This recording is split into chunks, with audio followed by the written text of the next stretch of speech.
Monsieur le ministre, bonjour. Quelle est la situation actuelle concernant la sécurité de la communauté juive? Est-ce qu'il y a eu des évolutions et fait-elle l'objet de mesures spécifiques de protection? Mais notre pays est en général au niveau 3 de menaces. Et donc ça c'est le cas pour la communauté juive, mais depuis déjà longtemps. Mais maintenant c'est pour tout le territoire avec des cibles spécifiques, c'est-à-dire ce qu'on appelle les soft targets.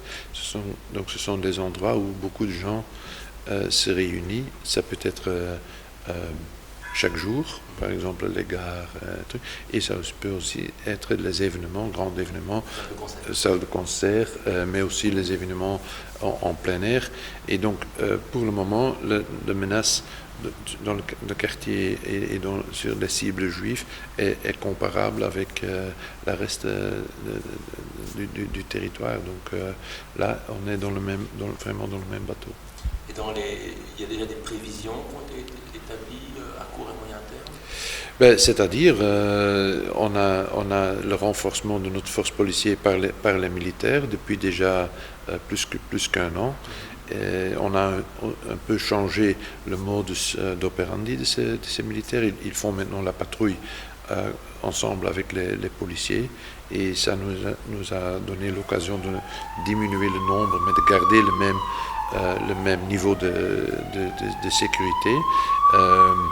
On a aussi investi dans je dirais, de hardware, et plus spécifiquement pour la communauté juive. On a libéré ce budget de 4 millions qui est géré par la communauté juive eux-mêmes pour faire des investissements, des vitrines blindées, des caméras, des portes renforcées. Donc ça, ce sont des investissements que nous avons prévu, pour lesquels nous avons prévu le budget, mais qui est géré par la communauté juive eux-mêmes.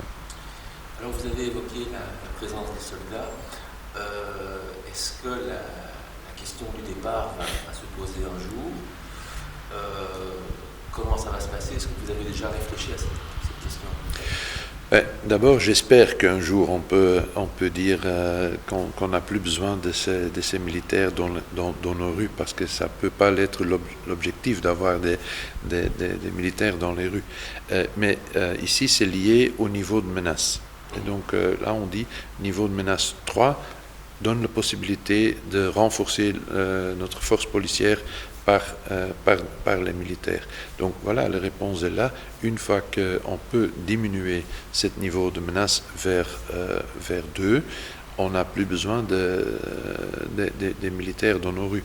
Mais disons que là aussi, ça peut être nuancé. On peut avoir une diminution du niveau pour tout le territoire, mais par exemple, garder le niveau 3 pour, par exemple, la communauté juive. Donc ça veut dire à ce moment-là qu'on peut encore renforcer notre policière pour la protection du quartier juif par des militaires, mais pour le reste du territoire, plus. Mais de plein cœur, moi j'espère qu'à un certain moment, on peut dire maintenant les jeunes, les enfants peuvent aller, par exemple, en synagogue, sans qu'on a besoin de protection additionnelle, parce que ça doit être le but pour notre société, qu'on n'a plus ces menaces, ni pour les juifs, ni pour les autres habitants dans notre pays. Et donc ça implique, ce seront les policiers qui s'occuperont de la sécurité? Une fois qu'on a diminué le niveau de menace, comme c'était avant, c'est là la police est équipée et la capacité est satisfaisante pour faire cette tâche. Alors, en matière de sécurité, vous vous êtes rendu, je pense, en novembre 2016, en novembre dernier, en Israël. Est-ce que vous y avez puisé des idées intéressantes, notamment en matière de sécurité, de lutte contre le terrorisme? Et qu'est-ce qui vous a particulièrement marqué, qu'on peut même appliquer en Belgique? Oui, j'ai visité 2 fois Israël, une fois une visite très, très courte, et une deuxième fois un peu plus long. Et oui, quand on parle de culture de sécurité, Israël est un exemple. On a appris beaucoup, mais ce qu'on a vraiment vu là-bas et puis installé ici chez nous, ça c'est la façon dont l'aéroport de Tel Aviv est sécurisé, avec les différents cercles de sécurisation.